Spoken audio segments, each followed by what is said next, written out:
నమస్తే, welcome to NXTG news. ఈనాటి వార్త విశేషాలు. ఎన్నికలకు ఇక 25 రోజులే ఉన్నాయి. ఎన్నికల నోటిఫికేషన్ నగార కూడా మోగింది. ఇంటింటి ఆత్మగౌరవాన్ని, పేదలు అక్కా చెల్లెమ్మల ఆత్మగౌరవాన్ని కాపాడుతున్న మనందరి ప్రభుత్వానికి మద్దతు పలికేందుకు మీరంతా సిద్ధమైన జన్మభూమి కమిటీల నుంచి చంద్రబాబు దాకా పెత్తందారుల దోపిడీకి మనందరి పేదల పక్షపాతి ప్రభుత్వానికి మధ్య ఈరోజు క్లాస్ వార్ జరుగుతోంది. చంద్రబాబు సుదీర్ఘకాలం అధికారంలో ఉన్న ఆయన పేరు చెబితే గుర్తుకు వచ్చే మంచి పని కానీ పథకాలు కానీ ఒకటి లేవు కాబట్టి నాపై వేయించడానికి బాబుకు ఆయన కూటమికి చివరిగా గులకరాళ్లే మిగిలాయని సీఎం జగన్ వ్యాఖ్యానించారు. ఈ యుద్ధంలో ఆ పేదల వ్యతిరేక కూటమిని చిత్తుగా ఓడించేందుకు మీరు సిద్ధమైన మరొకసారి జైత్రయాత్రకు సింహ గర్జనతో సిద్ధం కావాలి. ఫ్యాన్కు 2 ఓట్లు వేసి రాష్ట్ర భవిష్యత్తును కాపాడుకుందామని ముఖ్యమంత్రి వైఎస్ జగన్మోహన్ రెడ్డి అన్నారు. ఈ మేరకు కాకినాడ జిల్లా అచ్చంపేట జంక్షన్లో జరిగిన మేమంతా సిద్ధం బహిరంగ సభలో భారీ జనసందోహాన్ని ఉద్దేశిస్తూ ఆయన ప్రసంగించారు. అభిమాన సముద్రంగా మారిన వరద గోదావరి ఇవాళ ఇక్కడ కనిపిస్తోంది. 5 ఏళ్లుగా మనందరి ప్రభుత్వం మంచి చేసిందన్న నమ్మకం ఇక్కడ కనిపిస్తోంది. ఆ మంచిని కాపాడుకోవాలన్న సంకల్పం ఈ రోజు మీ అందరిలో కనిపిస్తోంది. ఈ ఎన్నికలు కేవలం ఎమ్మెల్యేలు ఎంపీలను ఎన్నుకునేవి కాదు. రాబోయే 5 ఏళ్లు అంటే 1825 రోజులు, రాబోయే 60 నెలల పాటు మన బతుకులు ఎలా ఉంటాయి అనేది నిర్ణయించే మన ఓటు ద్వారా ప్రభుత్వాన్ని ఎన్నుకుంటాం. మీకు ఈ రోజు జగన్ ద్వారా అందుతున్న పథకాలు ఇక మీదట కూడా అందాలా లేక అవి రద్దు కావటం అన్నది మీ ఓటుపైనే ఆధారపడి ఉంటుందని ప్రతి ఒక్కరు గుర్తుంచుకోవాలని సీఎం జగన్ సూచించారు. గత ఎన్నికల్లో వివిధ కారణాల వల్ల ఇతర పార్టీలకు ఓటు వేసిన వారిని కూడా ఆలోచన చేయమని కోరుతా ఉన్నా. ఇదే సందర్భంగా అడుగుతా ఉన్నా, కులం కారణం కావచ్చు, లేదా ఎప్పటి నుంచో ఆ పార్టీలో ఉన్నామన్న కారణం కావచ్చు, లేదా మరో ఇతరత్ర కారణం కావచ్చు. కానీ ప్రతి ఒక్కరూ కూడా ఆలోచన చేయమని అడుగుతా ఉన్నా. వాళ్ళను కూడా అడుగుతా ఉన్నా. ఆ అన్నలను అడుగుతా ఉన్నాను, ఆ అక్కలను అడుగుతా ఉన్నాను, ఆ తమ్ముళ్ళను కూడా అడుగుతా ఉన్నా, ఆ చెల్లెమ్మను కూడా అడుగుతా ఉన్నా, ఆ అవ్వలను ఆ తాతలను కూడా అడుగుతా ఉన్నా. మీరు నాకు గత ఎన్నికల్లో నాకు ఓటు వేయకపోయినా కూడా మీకు ఈ 5 ఏళ్లలో మంచి చేసిన ప్రభుత్వం మనది కాదా అన్నది ఒక్కసారి ప్రతి ఒక్కరూ కూడా ఆలోచన చేయమని కోరుతా ఉన్నాను. మీ ఇంటికి వచ్చిన పసుపు నాయకులు, గ్లాసు నాయకులు అబద్ధాలు చెప్పవచ్చు, కానీ మీ కుటుంబానికి మీ బ్యాంకు ఖాతాల్లోకి మీ చేతికి గత 55 నెలల పాలనలో జమ అయిన చేతికందిన స్కీముల డబ్బుల వివరాలు మీకు నిజాలే చెబుతాయి అన్నది ప్రతి ఒక్కరూ కూడా గమనించమని కోరుతా ఉన్నా. మీ ఇళ్లకు వస్తా ఉన్న వాలంటీర్ సేవలు, మీ ఇంటి ముంగటికే వచ్చిన పెన్షన్, మీ ఇంటి ముంగటికే వచ్చిన రేషన్, మీ ఇంటి ముంగటికే వచ్చిన వైద్య సేవలు, మీ ఇంటి ముంగటికే వచ్చిన సర్టిఫికెట్లు, పౌర సేవలు, మీకు అందిన ఇళ్ల పట్టాలు, ఇవన్నీ కూడా మీకు నిజాలే చెబుతాయి. మారిన మన గవర్నమెంట్ బడులు, మారిన మన పిల్లల చదువులు, గ్రామంలోనే వైద్య సేవలు, మారిన మన వ్యవసాయం, ఇవన్నీ కూడా మీకు నిజాలే చెబుతాయి. అందుకే చెప్తా ఉన్నా, మళ్ళీ ఆలోచన చేయండి. ఎవరి పాలనలో మీకు మంచి జరిగింది, ఎవరు ఉంటే మీ బ్రతుకులకు మంచి జరుగుతుంది అన్నది. గుంటూరు పార్లమెంట్ వైసీపీ అభ్యర్థి కిలారి రోసయ్య నామినేషన్ కార్యక్రమం అట్టహాసంగా జరిగింది. ఈ మేరకు కృష్ణానగర్లోని రోసయ్య నివాసం నుంచి పార్టీ నేతలు, కార్యకర్తలు కలెక్టర్ కార్యాలయం వరకు భారీ ర్యాలీ చేపట్టారు. అనంతరం కలెక్టర్ కార్యాలయంలో రిటర్నింగ్ అధికారికి నామినేషన్ పత్రాలను అందజేశారు. ఈ కార్యక్రమంలో ఎంపీ ఆళ్ల అయోధ్య రామిరెడ్డి, ఎమ్మెల్సీ ఉమ్మారెడ్డి వెంకటేశ్వర్లు, పొన్నూరు ఎమ్మెల్యే అభ్యర్థి అంబటి మురళి, ఇతర నేతలు, కార్యకర్తలు పెద్ద సంఖ్యలో పాల్గొన్నారు. ఈ సందర్భంగా కిలారి రోసయ్య మీడియాతో మాట్లాడారు. రాష్ట్రంలో వైసీపీ గెలుపును ఆపటం ఎవరి తరం కాదని చెప్పారు. పెద్ద ఎత్తున ప్రవేశపెట్టిన సంక్షేమ పథకాలు కొనసాగాలంటే జగన్ ని మళ్లీ ముఖ్యమంత్రి చేసుకోవాలని సూచించారు. ఆ దిశగా యావత్ రాష్ట్ర ప్రజలు సిద్ధంగా ఉన్నారని చెప్పారు. గుంటూరు పార్లమెంటుతో పాటు జిల్లాలోని 7 అసెంబ్లీ స్థానాలను వైసీపీ కైవసం చేసుకోవడం ఖాయమని రోషయ్య స్పష్టం చేశారు.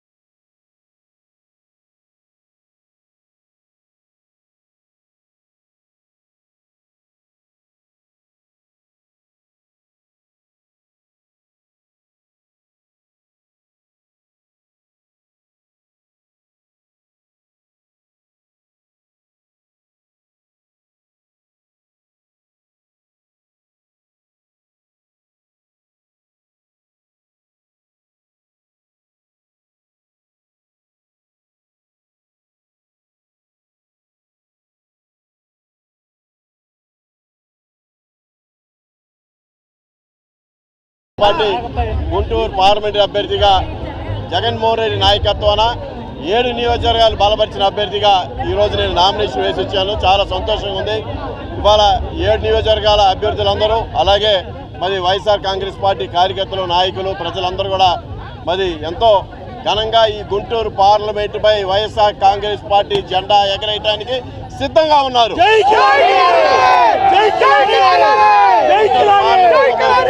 గుంటూరు పార్లమెంట్ మేము గెలవబోతా ఉన్నాం. ఇది తథ్యం. ముఖ్యమంత్రి వైఎస్ జగన్మోహన్ రెడ్డిపై తనపై హత్యాయత్నానికి సూత్రధారి టీడీపీ నాయకుడు బోండా ఉమానే అని వైఎస్ఆర్సీపీ సెంట్రల్ నియోజకవర్గ ఎమ్మెల్యే అభ్యర్థి వెల్లంపల్లి శ్రీనివాసరావు ఆరోపించారు. ఈ మేరకు విజయవాడలో ఎన్నికల ప్రచార కార్యక్రమాన్ని నిర్వహించిన అనంతరం మీడియాతో మాట్లాడారు. పథకం ప్రకారమే సీఎం జగన్పై టీడీపీ నాయకులు హత్యాయత్నానికి పాల్పడ్డారని తెలిపారు. బోండా ఉమా, ఏటు దుర్గారావులు దగ్గరుండి మాపై హత్యాయత్నం చేయించారని చెప్పారు.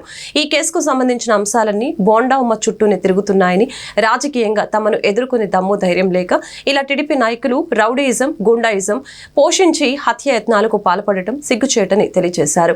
బోండా ఉమాకు నియోజకవర్గ ప్రజలు తగిన గుణపాఠం చెబుతారని, ఉమా ఘోర ఓటమిని చవిచూడటం తథ్యమని తెలిపారు. ఫస్ట్ మొట్టమొదటిలో ఈ ఘటన జరిగినప్పుడు ఏమన్నాడంటే వెస్ట్ కాన్స్టిట్యూన్సీ నుంచి రౌడీ షీటర్లను తీసుకొచ్చి ఆయనే రాయించుకున్నాడని చెప్పి అన్నాడు. బోండమ్మ నీకు బుద్ధి జ్ఞానం ఉందిరా? ఎవడైనా కంటి మీద ఎంచుకుంటాడు రా బాబు ఎవడైనా?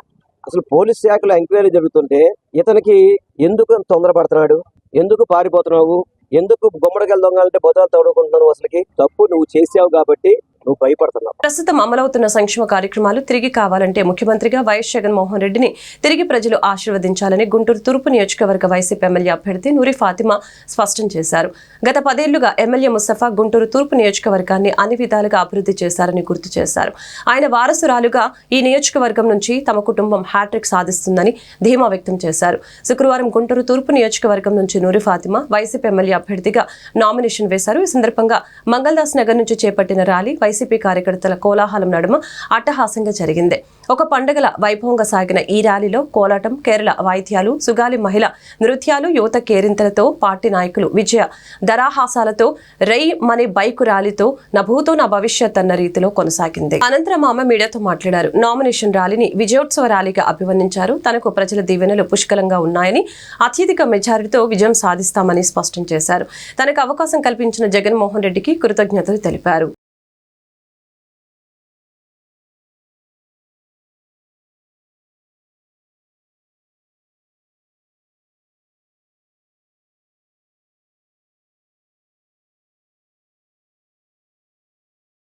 భగవంతుడి ఆశీస్సులతో, అదేవిధంగా గవర్నర్ ముఖ్యమంత్రి గారి ఆశీస్సులతో ఈరోజు నా కూతురు నూరి ఫాతిమా నామినేషన్ వేయడం జరిగింది. గుంటూరు నగర ప్రజలు కూడా నేను అభినందన తెలియజేస్తున్నా. ఎందుకంటే 2 సార్లు ఎమ్మెల్యేగా నన్ను గెలిపించారు. అదేవిధంగా ఈరోజు కూడా అదేవిధంగా గుంటూరు నగర ప్రజలందరూ కూడా ముస్తఫా కూతుర్ని గెలిపించాలి. ఎందుకు గెలిపించాలంటే వాళ్ళు కష్టపడేవాళ్ళు, కష్టపడతారు, కష్టపడి పనిచేస్తారు. అలాంటి వాళ్ళే రాజకీయ నాయకులుగా కావాలనేది గుంటూరు ఏ మూలకి వెళ్ళినా అదేవిధంగా కోరుకుంటున్నారు. అదేవిధంగా మన ముఖ్యమంత్రి జగన్మోహన్ గారు ఆశయాలను కూడా ముందుకు తీసుకెళ్ళడానికి విశ్వ ప్రయత్నం చేస్తూ ఉన్నాం.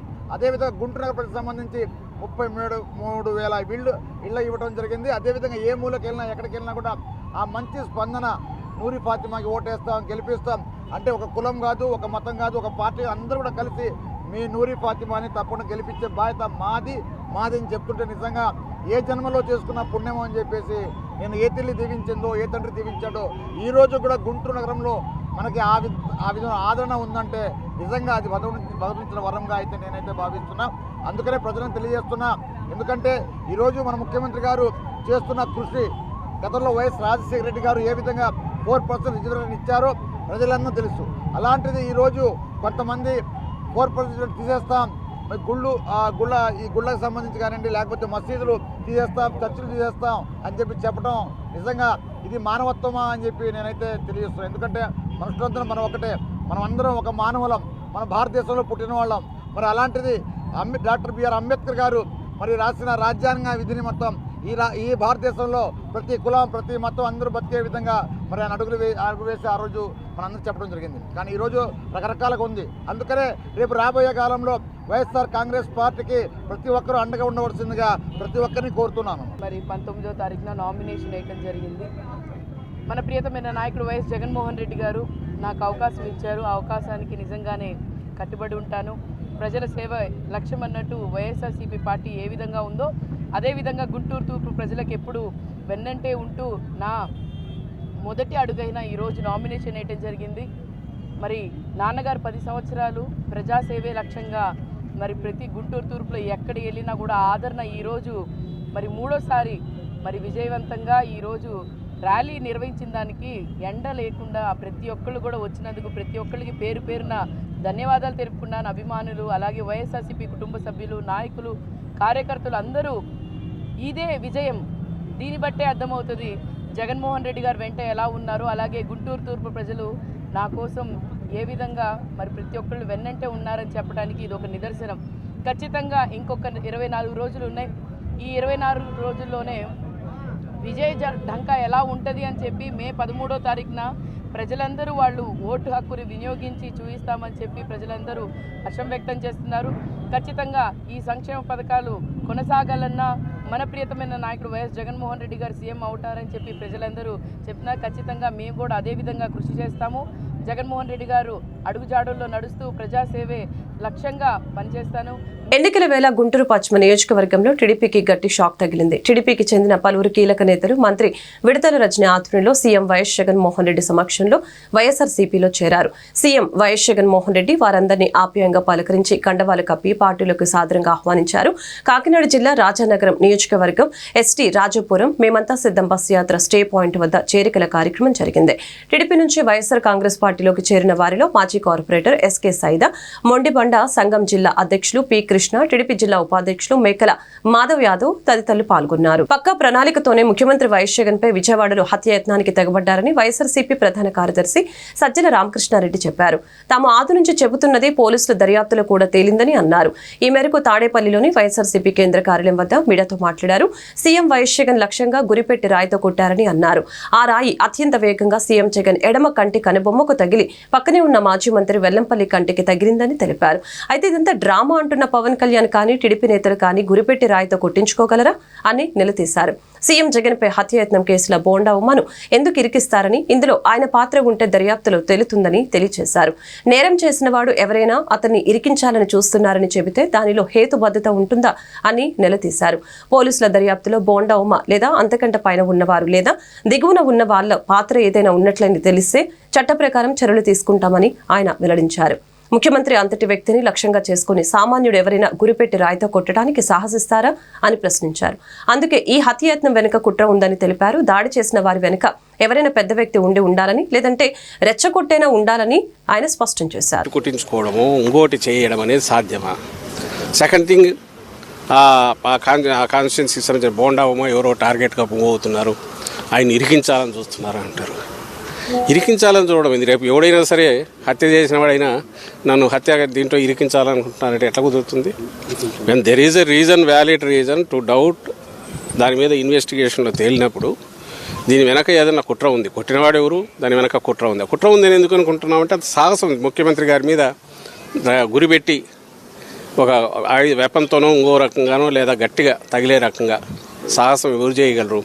వెనక ఎవరెవరన్నా ఉండాలి, లేదా వెనక వాళ్ళు రెచ్చగొట్టిన దానివల్ల రెచ్చిపోయినా ఉండాలి. ఎంతవరకు ఆ వెనక ఉన్న వాళ్ళ పాత్ర ఉంది అనేది కూడా ఇన్వెస్టిగేషన్తో దాని ప్రకారం మూవ్ అవుతారు. ఇందులో ఒక నిరికించేది ఏమి ఉండదు. వాళ్ళు చేసి ఉంటే దొరుకుతారు, దొరికితే చట్టం పని తను చేసుకుపోతుంది, లేదు అనుకుంటే అక్కడికి ఆగుతుంది.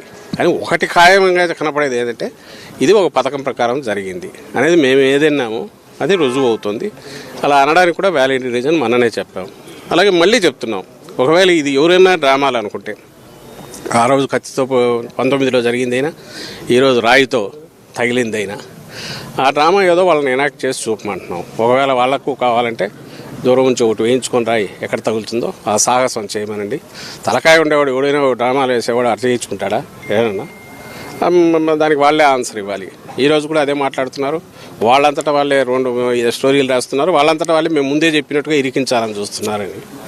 అది అతను రోల్ ఉంటుంది కాబట్టి దాంట్లో బయటకు వస్తుంది. రోల్ ఎందుకు ఉంటుందంటే వాళ్ళు పవర్ఫుల్, వాళ్ళ ప్రాపకం లేని కింద ఇంకోడెవడో ఆ పని చేయలేడు కాబట్టి. సో మా స్టాండ్ అదే ఉంది, అదే రుజువు అవుతుంది ఈరోజు. అది బోండా ఉమా, లేదంటే ఆయనకంటే పై వాళ్ళు ఉన్నారా, లేదంటే ఆయన కింద వాళ్ళు ఆయన ఆశీస్సులతో చేయించారా, ఎవరు ఉంది అనేది ఇన్వెస్టిగేషన్లో తేలాలి. మేము చెప్పగలిగింది ఆ incident pre planned, premeditated attack అనడానికి కావాల్సిన ఆధారాలు ఉన్నాయి. అది ప్రీ ప్లాన్డా ప్రీమెడిటేటెడ్ అనడానికి ఆధారాలు ఉన్నప్పుడు దానికి తగిన మోటివ్ ఎవరుకుంటుంది అనుకున్నప్పుడు పలానా వాళ్ళు ఉండొచ్చు అని భావించినాము. వాళ్ళు కాక ఇంకోరెవరైనా ఉండొచ్చా, అంతకంటే చంద్రబాబు నాయుడు కంటే ఇంకా పైన ఎవరైనా ఉన్నారా, ఇలాంటి చంద్రబాబు నాయుడు కంటే కింద వాళ్ళు అనుకున్నారా, ఇవన్నీ ఇన్వెస్టిగేషన్లో తేలాల్సినవి. ఏం జరిగింది దాడి, అది హత్యాయత్నం. దానికి సంబంధించి ఎవరు బాధ్యులో వాళ్ళు పట్టుకునే ప్రయత్నం చేస్తే బాగుంటుందని కంప్లైంట్ ఇచ్చారు, వాళ్ళు ప్రయత్నం చేస్తున్నారు. ఇప్పుడు అక్కడ ఎవడో బయటకు వచ్చినప్పుడు ప్రతి ఒక్కరిని మీరు ఇరికించాలని చూస్తున్నారంటే అది ఇంకా సాధ్యమైంది. ఎవడైనా తప్పు చేసినోడు నన్ను ఇరికించాలని చూస్తున్నారంటే ఎంత దాంట్లో రేషనల్ ఉంటుంది, హేతుబద్ధత ఉంటుంది. సీఎం జగన్ పై హత్యాయత్నం ఘటన అనంతరం చీమ చిటుక్కుమన్న టీడీపీ నేత బోండా ఉమామేశ్వరరావు హడలిపోతున్నారు. విజయవాడ అజిత్ సింగ్ నగర్ లోని సెంట్రల్ టీడీపీ కార్యాలయం వద్ద తాజాగా హై డ్రామా చోటు చేసుకుంది. బందోబస్తు విధుల నుంచి వచ్చిన పోలీసులను చూసిన బోండా ఉమా ఒక్కసారిగా హడలిపోయి పార్టీ నేతలకు ఫోన్లు చేసి చొక్కా మార్చుకుని అక్కడి నుంచి జారుకున్నాడు. తొలుత బోండా ఉమా ఇంటి వద్దకు 2 కానిస్టేబుళ్లు బందోబస్తుకు వెళ్లారు. వారిని ఎందుకు వచ్చారంటూ బోండా ఉమా ప్రశ్నించగా మీకు సెక్యూరిటీగా వెళ్లమంటున్నారంటూ బదిలివ్వడంతో కంగారు పడ్డ ఆయన అక్కడి నుంచి తన కార్యాలయానికి వడివడిగా వెళ్లిపోయారు. అదేవిధంగా టాష్ షాడో టీములా అతన్ని అరెస్టు చేసేందుకు వచ్చాయంటూ బోండా ఉమా ఫోన్లు చేయగా టీడీపీ శ్రేణులు స్పందించకపోవడంతో వంగవీటి రాధ ఆయన మామ చెన్నుపాటి శ్రీనుకు ఫోన్లు చేసినట్లు సమాచారం.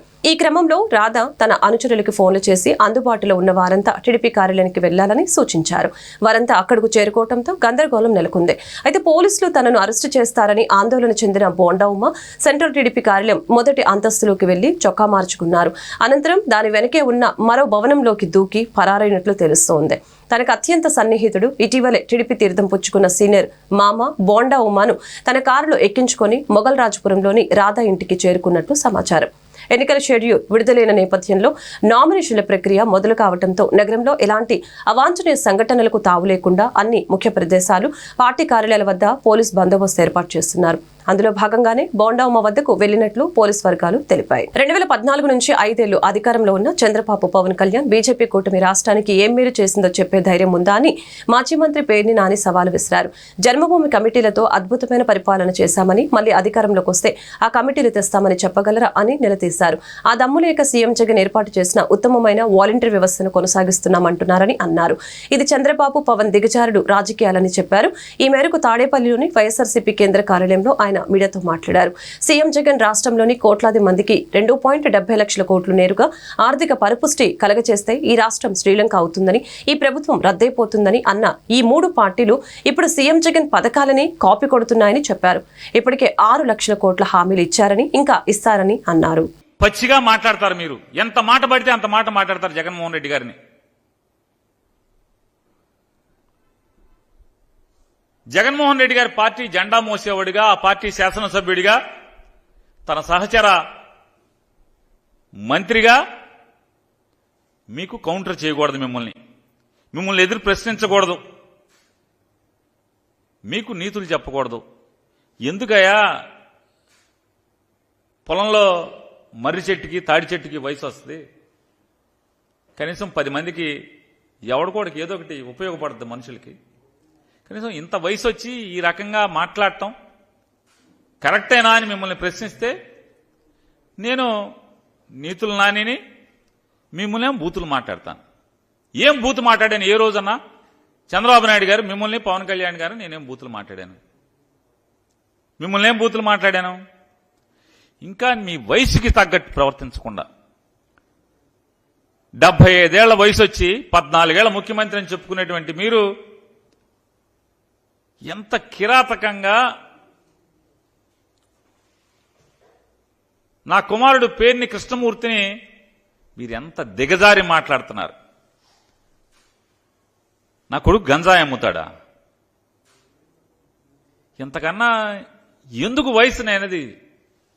ఈ వయసు, ఆ వయసు ఒంటి మీద వయసుకి తగ్గ మాట్లాయి. మరి ప్రజాసేవ చేయాలనేటువంటి ఆకాంక్షతో, బలమైన ఆకాంక్షతో రాజకీయాలకి అడుగుపెట్టి 4 సంవత్సరాలు నీ కొల్లు రవీంద్ర లేదా నీ పార్టీ నాయకులందరూ కూడా ఇళ్లల్లో పడుకుని, మీతో సహా అందరూ ఇళ్లల్లో పడుకుంటే అతను కరోనాలో ప్రాణాలకు తెగించి ఐసీయూ వార్డులో కూడా బందర్లో కరోనా బారిన పడినటువంటి ఏ పేషెంట్ని అడిగినా కూడా పేర్ని కృష్ణమూర్తి సేవల గురించి ఈ రోజు కూడా మాట్లాడతారు. డాక్టర్లతో సమానంగా లోపల వార్డులో ప్రాణాలకు తెగించి తిరిగాడు. బెడ్లు కావాలంటే బెడ్లు అందించడం, ఎప్పుడు 24 గంటలు అదే పనిలో ఉంటే నూనూకు మేచాలటువంటి నవ యువకుడు మొదటిసారి రాజకీయాల్లో పోటీ చేస్తుంటే ప్రజలు గుర్తిస్తే 75 ఏళ్ళ వయసు వచ్చినటువంటి చంద్రబాబు నాయుడు ఇంత పాపం ఈ వార్తలు ఇంతటితో సమాప్తం. మరొక బులెటిన్ మళ్ళీ కలుద్దాం. నమస్కారం.